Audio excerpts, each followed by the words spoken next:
piling mo ako'y mananahan, pagkat ikaw lamang aking kalakasan. Sa piling mo tagumpay ko'y naranasan.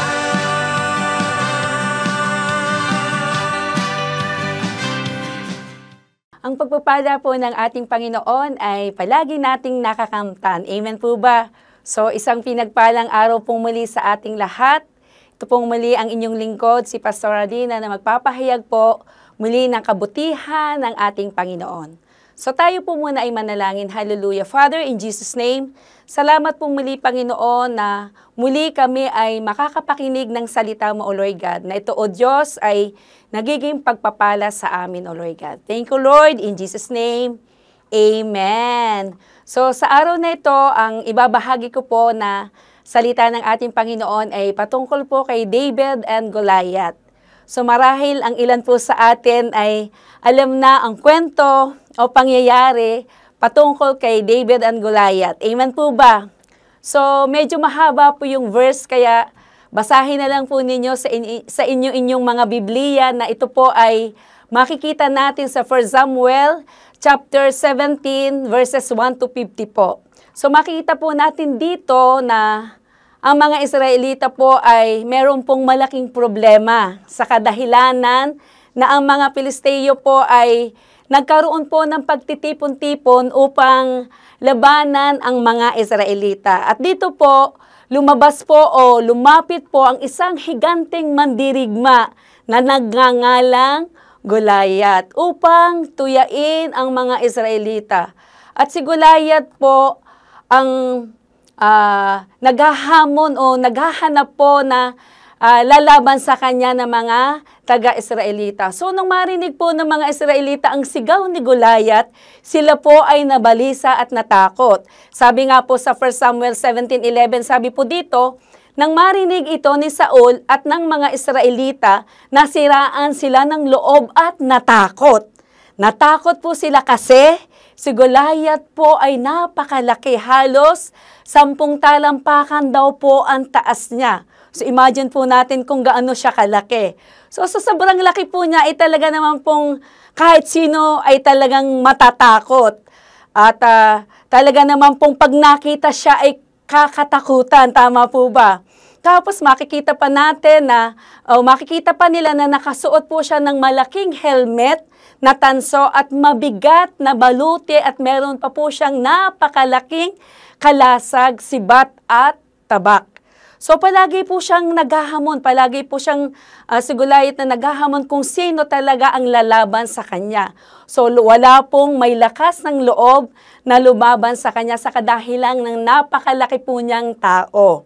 Hanggang sa si David po ay nautusan po ng tatay niya na pumunta sa kampo ng mga Israelita upang magdala po ng pagkain sa mga kapatid niyang sundalo. Dito po, inutusan siya ng tatay niya na, O David, dalhan mo ng pagkain ang mga kapatid mo doon sa kampo. So, sumunod po si David at pagdating po niya doon sa kampo ay narinig po niya ang sigaw ni Goliath at nagulat siya.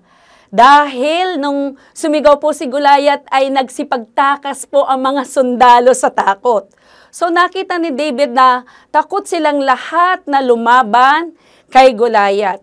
Subalit, si David, alam po nyo ang ginawa niya, siya po ay nag-volunteer na harapin si Goliath.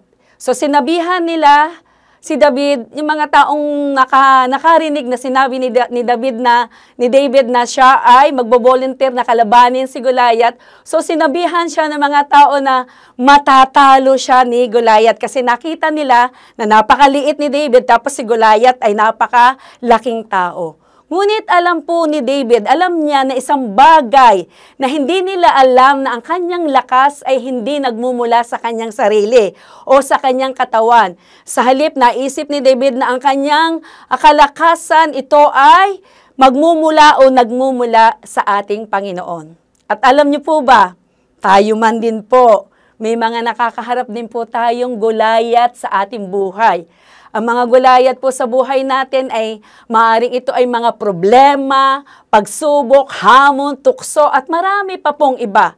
So dito po sa na-share ko o nabasa ko, meron po akong ibabahaging 3 katotohanan na alam ni David na nakatulong sa kanya na talunin si Goliath. At sa buhay po natin, matutulungan din po tayo na ito ay matalo o talunin natin o mapagtagumpayan din po natin yung mga Goliath sa buhay natin na ating nakakaharap. So yun, 3 lessons from David's fight with Goliath.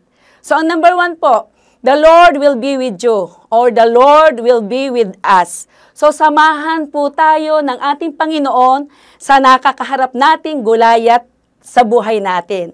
So nagsabihin po ng lahat kay David na hindi niya kayang labanan si Goliath, sumagot siya at sinabi niya, nakikipaglaban na siya sa isang leon at sa isang oso upang iligtas ang tupa ng kanyang ama. So may pagtitiwala na ipinahayag ni David ang sinabi niya sa sinabi po sa 1 Samuel 17:37. Sabi po dito, ang Diyos na nagligtas sa akin sa kuko ng mga leon at ng mga oso ay siya ring magliligtas sa akin sa Pilisteyong iyon. So alam po ni David na siya ay sasamahan ng ating Panginoon. Amen. At sa buhay po natin, maari po nating harapin ang ating mga Goliath ng may confidence dahil alam natin na tayo ay sasamahan ng ating Panginoon. Amen po ba?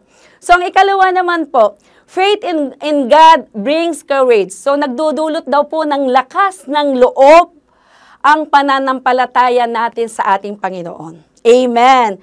So pumunta po si David sa malapit na batis at nakakita siya ng 5 makinis na bato. Iniligay niya ang mga bato sa kanyang bag. Pagkatapos ay pumunta siya upang salubungin si Goliath. So nang makita ni Goliath si David, pinagtawanan po siya. Pinagtawanan niya kasi ang laki niya tapos ang liit nga po ni David. So nagmura pa nga po siya at pinagbantaan pa niya si David. So si David naman po, nasa kabila ng narinig niya kay Goliath, ay hindi po siya napahanga ni Goliath o hindi siya natakot at sinabi niya kay Goliath, ikaw ay lumapit sa akin na may tabak at may kalasag, ngunit ako ay pumarito sa iyo sa pangalan ng Panginoon. So si David po ay mayroon po siyang malalim na pananampalataya sa ating Diyos. At yun po ang nagbigay sa kanya ng kalakasan o ng tapang. Amen. So tayo po, kung minsan tayo po ay kailangan po nating manindigan laban sa mga nanglalait sa atin, o marahil minsan, o malimit, ay may mga Goliath po tayong nararanasan sa buhay natin. So kapag ganito po ang ating nararanasan, tularan po natin si David ng may pananampalataya sa ating Panginoon. So sa pamagitan po ng ating pananampalataya sa ating Diyos, matutulungan po tayo na harapin natin ng buong tapang ang Goliath na nakakaharap natin. Amen. Praise God. At ang ikatlo naman po, ito po yung last, with God, you can do the impossible. So sa Diyos, magagawa po natin ang imposible or sa Diyos, wala pong imposible. So dumukot po ng bato si David sa kanyang supot at tinirador po niya si Goliath. At alam nyo, tinamaan po sa noo. At nang tamaan po sa noo si Goliath ay padapa po siyang bumagsak. Imagine, bumagsak yung napakalaking tao. At nang makita po ng mga taga-Pilisteo na natalo o talagang pagbagsak po ni Goliath ay patay po kaagad. Siguro ganon. So na makita po ng mga taga-Pilisteo na ang kanilang bayani ay bumagsak na at patay na, sila po ay nagsitakas. Amen. Praise God. So sa laban po na pangyayari o bago ang pangyayari o yung laban ni David kay Goliath ay marami po ang nagsabi na hindi kakayanin ni David na talunin si Goliath. Ngunit ipinakita ni David sa Diyos ay wala pong imposible. Sabi nga po sa Luke 1:37, for with God nothing shall be impossible. Praise God. So sa tulong po ng ating Panginoon, maaari po tayong manindigan ng may pananampalataya at maging matagumpay. Anumang gulayat ang dumating sa buhay natin, patuloy lang po tayong manampalataya sa ating Diyos. At sa Kanya po ay walang imposible kung tayo po ay tapat na mananampalataya sa ating Panginoon. Amen po ba? So tayo po ay manalangin. Hallelujah. Father, in Jesus' name, salamat po Panginoon sa napakaganda mo po Panginoong mensahe sa araw nito, O Lord God. Dalangin po namin, Ama, na kung may dumating man, O Diyos, sa buhay namin na gulayat, o kung meron man kaming kinakaharap, O Diyos, sa buhay namin, nakakaiba, O Diyos. Lord, salamat po, Panginoon, na kami, O Diyos, ay patuloy na magtitiwala at mananampalataya sa iyo, Lord God. Ano man po, Panginoong sitwasyon ng aming nararanasan, O Lord God, ay alam po namin, Ama, na ito ay mapapagtagumpayan namin, O Lord God. Salamat po, Lord. Sa iyo, O Diyos, wala pong imposible, O Lord God. Salamat pa man na every time na may dumating mang sitwasyon sa aming mga buhay, O Lord God, kami naniniwala, O Diyos, na kami ay sasamahan mo, O Lord God. Kahit anong makaharap namin sa buhay, ito, O Diyos, ay mapapagtagumpayan namin. Dahil ikaw po, Panginoon, ang patuloy na naggagabay, patuloy na sumasama, at patuloy na tumutulong sa amin, O Lord God. Thank you, Lord. In Jesus' name we pray. Amen and amen. So, yun, maraming salamat po at muli magkita-kita po tayo sa mga susunod na araw.